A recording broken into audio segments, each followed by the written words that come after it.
Entenda o que é preciso para vencer a ansiedade e coloque em prática ainda hoje. Nesse vídeo eu te mostro princípios que Jesus nos ensina para vivermos uma vida livre da ansiedade. Primeiramente, é preciso que você entenda uma coisa: ansiedade não é uma doença. O que é então uma doença? Uma doença, ela se caracteriza por uma anormalidade física. A ansiedade, ela não pode ser medida. Não tem como averiguarmos por marcadores biológicos se nós possuímos ou não uma taxa elevada de ansiedade. Isso não existe. Por meio de exames, nós podemos verificar facilmente se nós temos alguma anormalidade física, alguma deficiência nos nossos marcadores biológicos. Nós conseguimos verificar facilmente comparando um pulmão saudável com um pulmão que está doente e sabemos que aquele pulmão ali está doente em qualquer lugar do planeta. Em qualquer país que você for, você terá referência de um pulmão saudável para comparar com esse pulmão doente. Então você verá que você está com uma doença pulmonar. Mas já as ditas doenças mentais, elas não são assim. Porque em cada país que você vai, em cada lugar, a cada profissional que você se consulta, nós temos um diagnóstico diferente. Os mesmos sintomas que as pessoas relatam têm diagnósticos diferentes dependendo do lugar aonde ela se consulta, dependendo do país, dependendo da cultura, dependendo do profissional, nós temos isso. Então o que ocorre? A ansiedade, ela é algo que está ligado diretamente ao comportamento humano, ligado diretamente aos nossos pensamentos, como nós enxergamos a realidade, como nós vivemos de acordo com aquilo que nós acreditamos. Então, nós não podemos dizer que a ansiedade é uma doença. Então, o que eles fazem? Eles utilizam-se de uma estratégia semântica para mudar o sentido das palavras. Agora, não é mais doença, é um transtorno, é uma síndrome. E isso faz com que nós, muitas vezes, achemos que realmente nós temos um problema físico. Porque nós temos um transtorno, nós temos uma síndrome. E eles dão vários nomes e categorizam de várias formas. O que nós temos é que, com o peso da autoridade de pessoas como Charcot e Freud, eles simplesmente começaram a categorizar de doença, de transtorno, esses comportamentos humanos, como a ansiedade, a depressão e outros. Eles descobriram algo novo por meio de exames, por meio de alguma coisa? Não, simplesmente porque eles disseram que agora isso é uma doença, agora isso é um transtorno. E simplesmente pelo peso de sua autoridade eles determinaram isso e isso começou a se tornar comum. Então eles afirmam o seguinte: a ansiedade normal e a ansiedade que é um transtorno. E qual é o critério que é utilizado? O critério que é utilizado para sabermos quando a ansiedade se torna uma doença, um transtorno, é quando ela é excessiva. Mas quem determina quando ela é excessiva? Aí diz em seus manuais. O clínico vai determinar isso em seu consultório. O que acontece então? Eles fazem exames, observam por meio do nosso sangue se nós temos alguma coisa, um marcador biológico que está ali.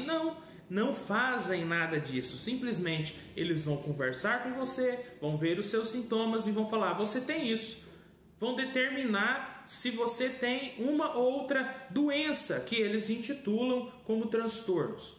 E aí então, muitos vão fazer o quê? Vão passar os remédios milagrosos que vão curar você de todos os seus problemas. Mas isso não vai acontecer, porque os remédios simplesmente vão fazer com que você fique anestesiado, vão fazer com que você apague da realidade, com que você saia fora do ar. E então você vai estar completamente distante dos seus problemas, porque eles vão estar escondidos. Enquanto você tomar a medicação, enquanto você se dopar, você vai estar livre deles. Mas isso não resolve os problemas. Isso somente intensifica ainda mais esses problemas, porque você não está lidando com eles. Você está simplesmente ignorando-os, colocando num estado fora de si, no estado que você não está então mais enxergando a realidade, você não está vendo o que está acontecendo,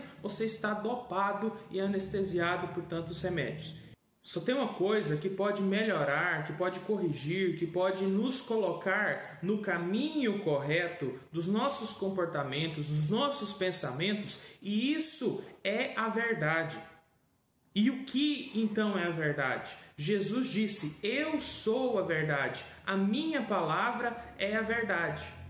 No Evangelho de João capítulo 8, Jesus afirma que conhecereis a verdade e a verdade vos libertará. Se você conhecer a verdade, você será libertado dessas algemas que a ansiedade faz com que você fique aprisionado e preso em seus pensamentos, preso no futuro, preso naquilo que pode acontecer, mas que provavelmente nunca acontecerá, e você fica refém disso tudo. Mas o que pode te libertar é a verdade. E Jesus afirma: eu sou a verdade, a minha palavra é a verdade.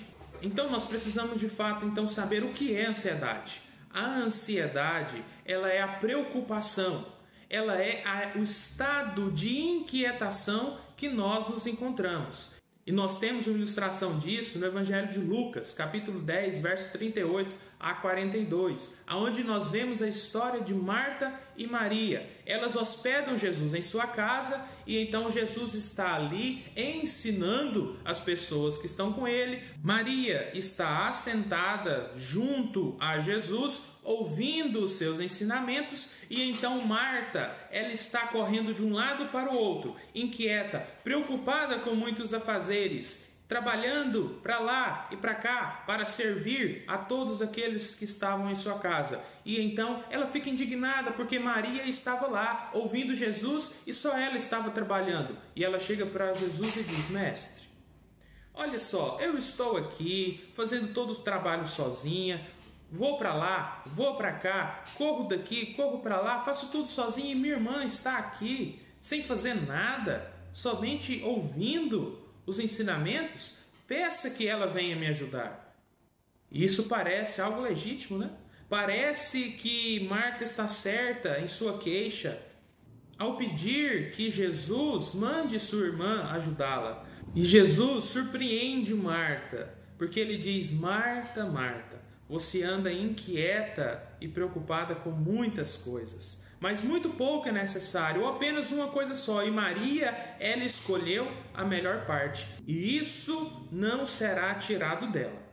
Então Jesus, ele está falando para Marta o seguinte: Marta, você está muito ansiosa, está muito preocupada, está muito inquieta, correndo de um lado para o outro, e você não está vendo a realidade como deveria ver. Você está presa por essa sua ansiedade, por essa sua inquietação, e você está perdendo a melhor parte, porque Marta deixou de ver o que era mais importante. O que era mais importante naquele momento? Estar aos pés de Jesus, aprendendo com ele, se alegrando com ele, ouvindo a sua instrução. Mas Marta estava tão atarefada que ela perdeu de vista o que era mais importante para ela naquele momento. Maria tomou a decisão certa e se aquietou aos pés de Jesus para ouvir os seus ensinamentos. E o apóstolo Paulo, lá em Filipenses capítulo 4, versos 6 e 7, vai nos mostrar o que nós precisamos então para nos livrar da ansiedade. Não andeis ansiosos de coisa alguma, em tudo, porém, sejam conhecidas diante de Deus as vossas petições, pela oração e pela súplica, com ações de graças, e a paz de Deus, que excede todo entendimento, guardará o vosso coração e a vossa mente em Cristo Jesus. Nós vemos aqui o que guarda o coração e a nossa mente em Cristo Jesus é o que? A paz de Deus. Nós precisamos estar guardados por Cristo Jesus pela paz que vem somente de Deus, uma paz que excede todo o entendimento. Mesmo nós tendo problemas, mesmo nós tendo dificuldades, mesmo nós enfrentamos muitas e muitas coisas, nós temos paz e não vivemos ansiosos, não vivemos preocupados por coisa alguma, porque nós temos a paz de Deus. Mas Isaías 57, 21 nos diz uma coisa muito importante que nós devemos ter em mente. Diz o seguinte: para os ímpios, diz o meu Deus, não há paz. Para os incrédulos, para os ímpios, não há paz. eles não têm possibilidade de viver essa paz, de viver em meio ao sofrimento, de viver em meio às dificuldades com paz em seu coração, porque eles não têm Deus. Porque somente aqueles que têm Deus em seu coração, que têm o Espírito Santo, que creem em Jesus, que pode ter a paz de Deus, que excede todo o entendimento humano. Mesmo passando por grandes dificuldades, mesmo passando por problemas diversos, nós temos paz e vivemos tranquilamente, porque é Jesus Cristo que guarda a nossa mente dos pensamentos e o nosso coração dos sentimentos. Veja que nós precisamos de uma intervenção sobrenatural de Deus na nossa vida, para que nós não vivamos uma vida de ansiedade, de preocupação com tantas coisas no nosso dia a dia. Nós aprendemos então que a fé em Jesus Cristo é o ponto central para que nós possamos nos livrar da ansiedade. No Evangelho de Mateus capítulo 6, verso 25 a 34, Jesus nos dá pelo menos 3 princípios que eu separei para que nós possamos entender como nós podemos viver uma vida livre da ansiedade. O primeiro princípio é que a ansiedade é o fruto de não termos Deus como nosso Pai Celeste.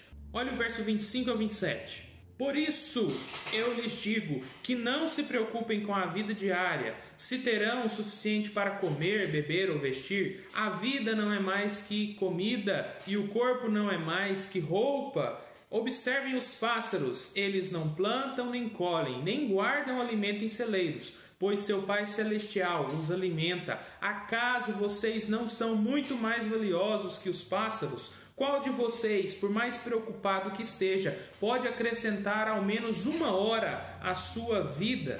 Jesus então nos dá um argumento lógico. Olhem para os pássaros. Eles não plantam, eles não colhem, eles não ajuntam em celeiro. Contudo, vosso Pai Celestial os alimenta.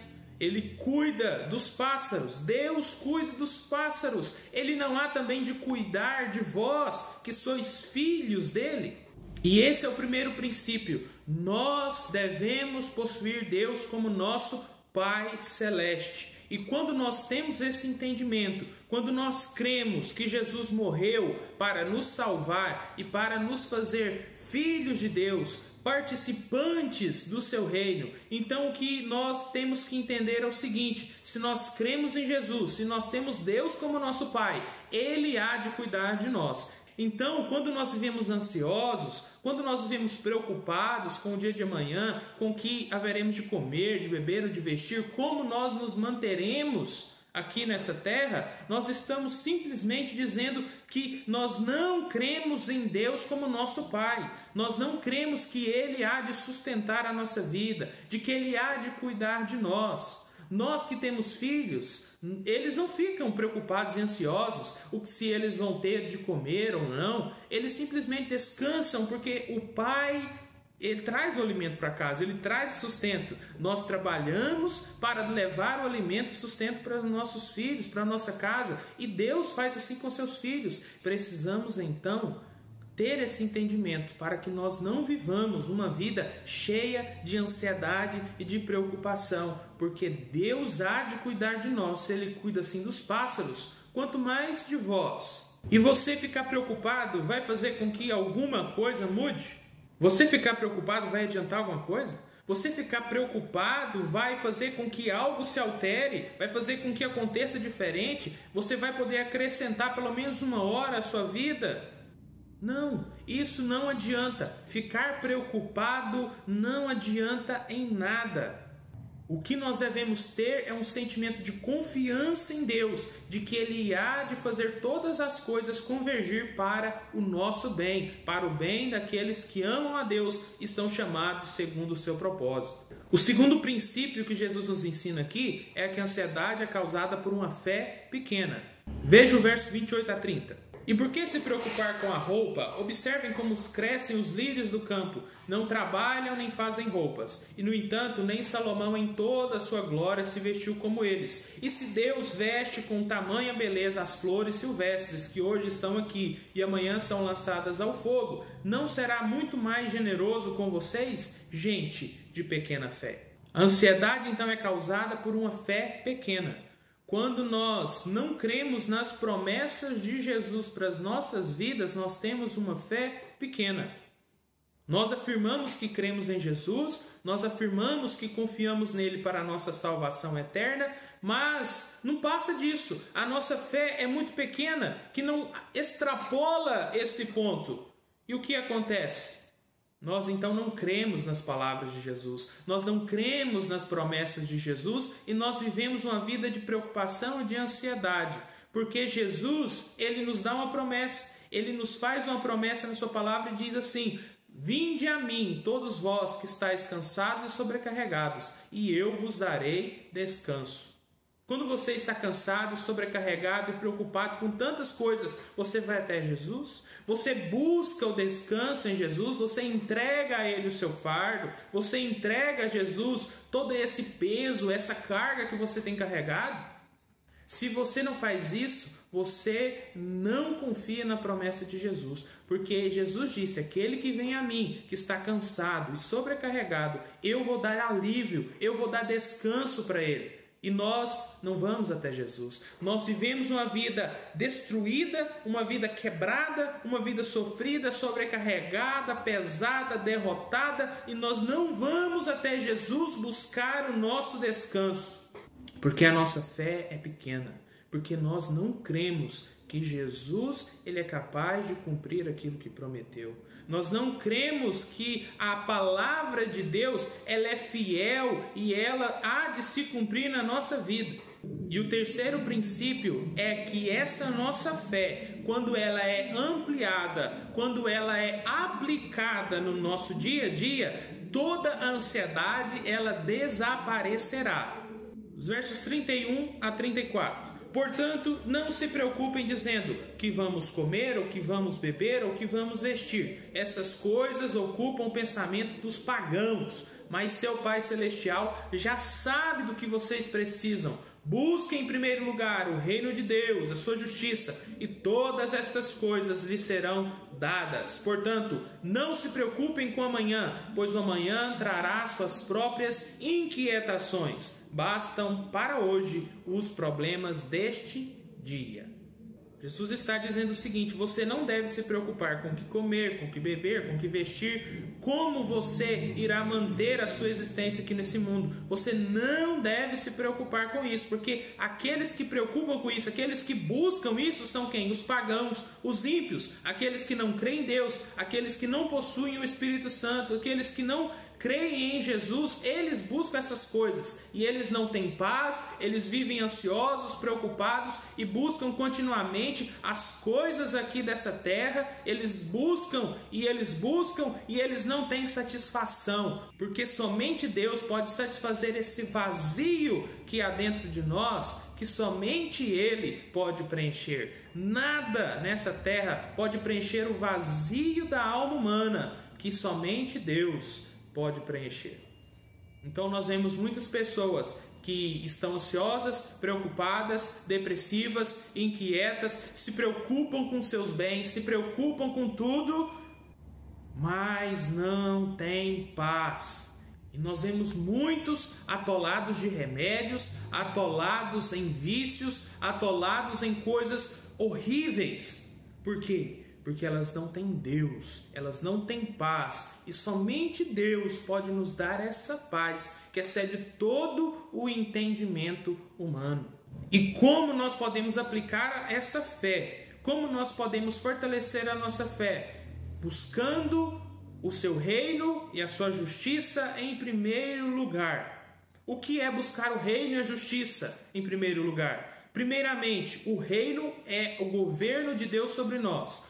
O reino é a vontade de Deus sobre nossa vida, vivermos de acordo com a sua vontade. E como nós podemos fazer isso? Conhecendo a sua palavra, lendo as Escrituras, orando, meditando, estudando a palavra de Deus, buscando o Espírito Santo para nos dar iluminação e para que possamos conhecer mais e mais profundamente a Sagrada Escritura, para que então nós possamos conhecer mais e mais a Deus. E quanto mais nós conhecemos a Deus e a sua vontade, mais nós vamos buscar a Ele e mais nós vamos amá-lo, mais nós vamos dedicar aquilo que Ele exige de nós por meio da sua palavra. E buscar a justiça é simplesmente buscar ser parecido com Jesus, buscar ser santo, buscar ser justo, buscar andar em retidão, ser parecido com Jesus. Ser justo é olhar para Jesus como modelo, como molde e dizer como Paulo nos disse, sermos imitadores de Cristo. E aqui nós temos uma promessa de Jesus: busque em primeiro lugar o seu reino e a sua justiça, e todas estas coisas vos serão acrescentadas. Quando nós buscamos o reino e a justiça em primeiro lugar, todas as coisas que nós precisamos para nós existirmos e sobrevivermos aqui será nos acrescentado. Aqui não está falando de gente preguiçosa, aqui não está falando de cruzar os braços e esperar que recebamos tudo no nosso colo. Não. Aqui está falando de pessoas que elas buscam em primeiro lugar o reino e a justiça, fazem a vontade de Deus. Qual que é a vontade de Deus para nós? A vontade de Deus é que nós façamos o nosso melhor em tudo que formos fazer, como se estivéssemos fazendo para o Senhor. E então nós fazemos a vontade de Deus, nós andamos em justiça, em retidade, sendo parecidos com Jesus. Tudo que nós precisarmos para nós nos mantermos aqui, a nossa existência, Deus irá acrescentar na nossa vida. Nós vamos trabalhar sim, nós vamos nos dedicar sim, mas nós não vamos nos preocupar com nada, porque Jesus há de cuidar de nós, Deus há de suprir todas as nossas necessidades. Eu não estou falando de luxo, eu não estou falando daquilo que você quer, dos seus desejos, não. Eu estou falando daquilo que você precisa, daquilo que é necessário para a sua vida, para a sua subsistência. Então Jesus finaliza o verso 34 dizendo para que nós vivamos um dia de cada vez, porque o dia trará o seu próprio mal. Nós não podemos ficar vivendo hoje pensando no amanhã. O que será amanhã? O problema de amanhã, o problema de daqui a um ano, o problema que talvez nem virá. Nós então ficamos o quê? Sobrecarregados. Nós temos os problemas de hoje, aí nós começamos a pensar no problema de amanhã, no problema do mês que vem, no problema do ano seguinte, e nós ficamos sobrecarregados. Nós ficamos com esse sentimento de que nós não vamos conseguir. Porque nós estamos acumulando coisas sobre nós. Nós devemos viver o hoje, encarar os nossos problemas de hoje, no presente, e confiar em Deus, pedir a orientação do Senhor para que nós possamos vencer os nossos problemas diários, vencer a nossa luta diária, com confiança que o Senhor irá nos guardar, nos proteger e nos sustentar. E amanhã é outro dia. Eu enfrentarei os problemas de amanhã quando eles surgirem. Aquele que está ansioso, ele está no presente, pensando no futuro, e ele não vive nem hoje e nem o futuro. Ele vive preso, ele vive escravizado por esse sentimento de ansiedade, de inquietação e de preocupação extrema. Viva uma vida segundo a vontade de Deus, buscando primeiro o seu reino e sua justiça. E você ficará livre de toda essa ansiedade. Agora eu preciso da sua ajuda. É muito importante para mim, que estou começando agora, que você se inscreva no meu canal, deixe um comentário aqui embaixo, para que o YouTube possa ver que esse vídeo é relevante e divulgue para outras pessoas que precisam dessas verdades para mudar as suas vidas. Obrigado por ter ficado até aqui e Deus te abençoe.